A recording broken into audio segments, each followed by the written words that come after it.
तेल के सौदागरों से दोस्ती फिर भी क्यों हो गया हंगामा। पाकिस्तान में 15 अगस्त से पेट्रोल पंप बंद हो सकते हैं। नमस्कार, आप देख रहे हैं न्यूज़ 18। मैं हूं आपके साथ श्रुति श्रीवास्तव। पाकिस्तान में पेट्रोल पंप डीलरों ने 8% मार्जिन समेत मांगे नहीं माने जाने पर 15 अगस्त से अनिश्चितकालीन हड़ताल की चेतावनी दे दी है। सरकार को 72 घंटे का अल्टीमेटम दिया है। दरअसल पाकिस्तान में पेट्रोल पंप चलाने वाले डीलरों और सरकार के बीच विवाद बढ़ गया है। पाकिस्तान पेट्रोलियम डीलर्स एसोसिएशन ने सरकार को अपनी मांगे पूरी करने के लिए 72 घंटे का समय दिया है। डीलरों ने चेतावनी दी है कि अगर उनकी मांगे नहीं मानी गई तो 15 अगस्त को सुबह 6 बजे से पूरे पाकिस्तान में पेट्रोल पंप अनिश्चित काल के लिए बंद कर दिए जाएंगे। मांगे पूरी होने तक पंप दोबारा नहीं खोलने की बात कही गई है।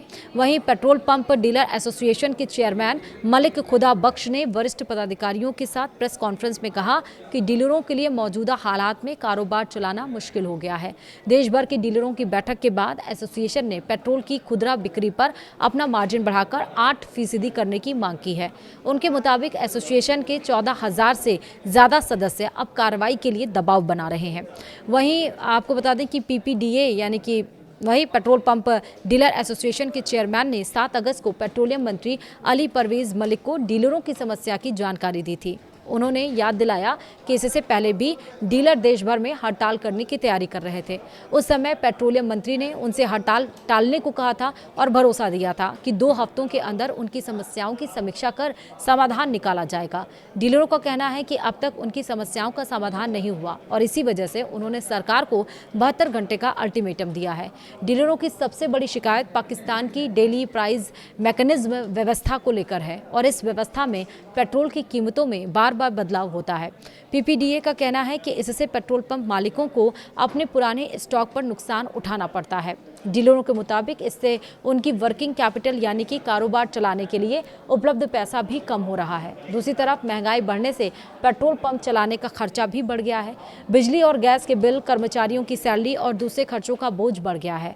मौजूदा कमीशन इन खर्चों को पूरा करने के लिए पर्याप्त नहीं है।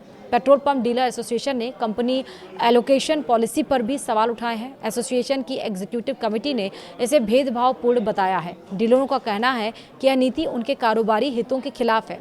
एसोसिएशन ने सरकार से इस नीति की तुरंत समीक्षा करने और इसे ज्यादा पारदर्शी और निष्पक्ष बनाने की मांग की है। अब सरकार के सामने 72 घंटे में डीलरों की मांगों पर फैसला लेने की चुनौती है। अगर कोई समझौता नहीं हुआ तो 15 अगस्त सुबह 6 बजे से पेट्रोल पंपों की अनिश्चितकालीन हड़ताल शुरू हो सकती है। इससे पाकिस्तान में पेट्रोल डीजल की सप्लाई, लोगों की आवाजाही और रोजमर्रा के कारोबार पर असर पड़ने का खतरा है। तो पाकिस्तान जो ऑलरेडी अपने पॉलिटिक्स से, अपने राजनीति से जूझ रहा है, अब पेट्रोल पंप के डीलर एसोसिएशन ने भी सरकार को अल्टीमेटम दे दिया है। अब सरकार सामने झुकेगी, शर्तें मानेगी या अपनी ही हठधर्मिता पर रहेगी। अगर अपने ही हठधर्मिता पर रहेगी तो पाकिस्तानी आवाम को 15 अगस्त से पेट्रोल की दिक्कतों का सामना करना पड़ सकता है और वहाँ पर स्थिति और ज़्यादा बिगड़ सकती है। फिलहाल वीडियो में इतना ही। नमस्कार।